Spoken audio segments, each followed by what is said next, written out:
પરમાત્માની જય. સત્ય સ્વરૂપ અને નિર્મળ નામ એવા સદગુરુ પરમાત્માને મારા કોટી કોટી વંદન. અહીં બિરાજમાન સર્વે સંતો અને હરિભક્તોને મારા જય ગુરુ મહારાજ. આજનો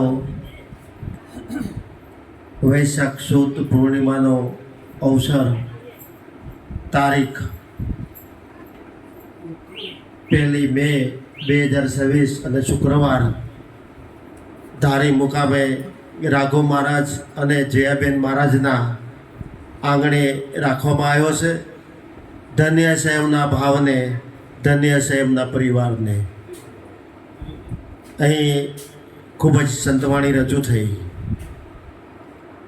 અહીં સત્સંગ પણ રજૂ થયો.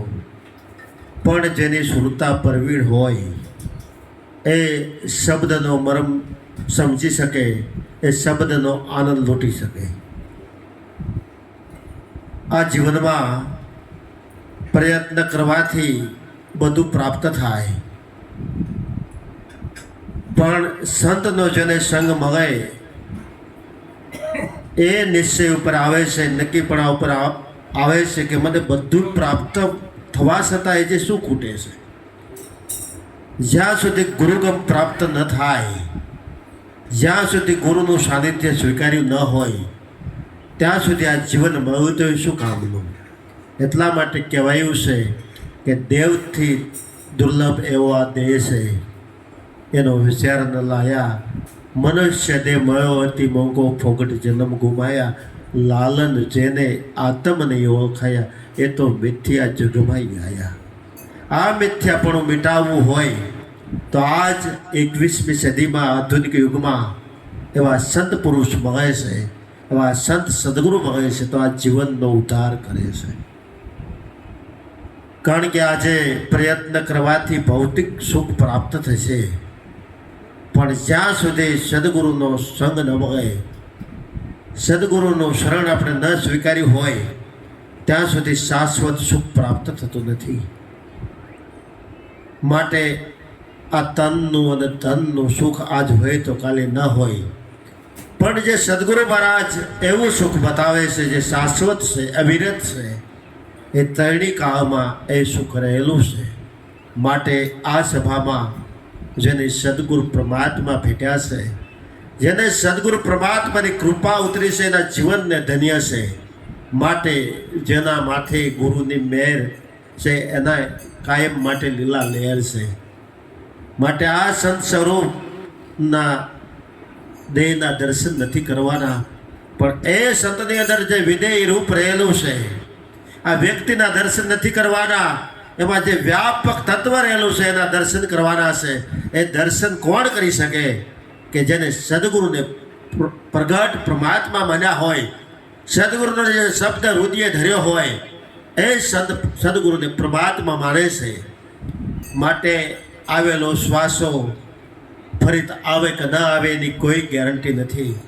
અહીંયા ઘનશ્યામ મહારાજે જે વાણી રજૂ કરી એમાં કીધું કે શ્વાસે શ્વાસે સુમિરણ કરી લે, તુહી તુહી કર તન में शान गुरु के ए सत्यारथ देख दिल दर्पण में. દિલ રૂપી અરીસામાં તું સદગુરુએ જે શાન કરી છે એને તું જોઈ લે. શ્વાસે શ્વાસે એનું સુમિરણ કરી લે. હરતા ફરતા ધંધો કરતા ધ્યાન હરિનું ધરવું. નિરાત કે નિષ્ઠાનું ભાવ છે આખર અધર્મથી ઓસરવું, અધર્મથી ઓસરવું, પ્રાણી ધર્મ ધસીને કરવું. આ સંતો કહે છે કે અધર્મના કાર્યમાં ક્યારેય સહકાર ના આપવો, પણ ધર્મનું કાર્ય હોય તો તન મન ધનથી સેવા કરવાની જરૂર છે. માટે આ જીવનને સફળ કરવું હોય તો આ જીવનમાં એવી પ્રતિજ્ઞા સંતો આપે છે કે આ જીવનમાં જો એવી પ્રતિજ્ઞા લીધી હોય કે આજ તે અત્યારથી એવું જુગાર નહીં રમવું, દારૂ નહીં પીવું, માંસાહાર નહીં કરું, વૈભિચાર નહીં કરું અને ચોરી નહીં કરું, આટલી પ્રતિજ્ઞા જીવનમાં જો આપણે જેમ છે તેમ એનો અમલ કરીએ ને તો આજે 21મી સદીના એ દેવ કહેવાય છે. માટે જ્ઞાન તો થવું હોય તો થાય, ગુરુની કૃપા હોય તો પૂર્ણ જ્ઞાન પ્રાપ્ત થાય છે. પણ એથી પહેલાં આ ભક્તિના માર્ગમાં પગલું ભરવું હોય, મંજિલ કાપવી હોય તો આ સંતોએ જે 5 પ્રતિજ્ઞા આપી છે એ પ્રતિજ્ઞાનું બરાબર પાલન કરીએ. અને એ પ્રતિજ્ઞાનું પાલન કરીએ તો આપણે માણસમાં ખપીએ છીએ, બાકી માણસ કહેવાતા નથી. એટલા માટે આ સંત સદગુરુ એ ભક્તમાંથી ભગવાન બનાવી દે. એટલા માટે કહેવાયું છે કે લાલજી મહારાજે કીધું છે કે ઈશ્વર ઓળખવા હોય તો આવજો. હરેક કહું છું સહેલામાં સહેલો ઉપાય, પૂર્વના પાપ તારા પલમાં હારું એથી દિલ તારું પવિત્ર થાય. આ જાય ઢંઢેરો છે અને એ પુરુષ ધીણોજનો ધીંગો પુરુષ એમ કહેતો હોય કે આ ભારતની ભૂમિ ઉપર જે ઉત્તમમાં ઉત્તમ કાર્ય કરે ને ભગવાનની માફક જાય. માટે દારૂ પીવે ને દારૂડિયો કહેવાય, જુગાર રમે ને જુગારી કહેવાય, ચોરી કરે ને ચોર કહેવાય, વ્યભિચાર કરે ને વ્યભિચારી કહેવાય, માંસાહાર કરે ને માંસાહારી કહેવાય, અને સત્સંગ કરે ને સત્સંગી કહેવાય, અને ગુરુના શરણે જે ગયા હોય એ ગુરુ મુખી કહેવાય છે. માટે આ સંતોની બલિયારી થાય તો 21મી સદીમાં ભારત આ ભક્તમાંથી ભગવાન બનાય છે. પણ એવો ખંત હોવો જોઈએ. આ જીવનમાંથી તંત મારા તારાનો તંત મૂકી દેવાની જરૂર છે. તંત મૂકો તો આ સંત રીઝી જાય અને તો જ સત્સંગનો ખરો આનંદ છે પ્રાપ્ત થાય છે.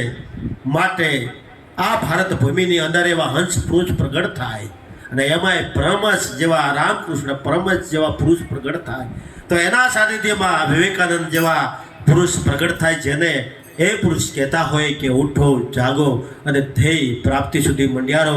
એ પુરુષને આત્માની ઓળખાણ થાય, કોઈનો આત્મા નહીં, પોતાનો આત્મા.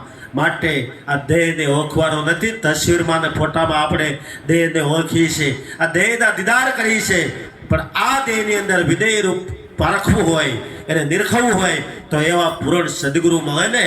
કારણ કે સદગુરુ સીધો જ અહમ ઉપર ઘા કરે છે. સદગુરુ આ પપ્પા ન કરે.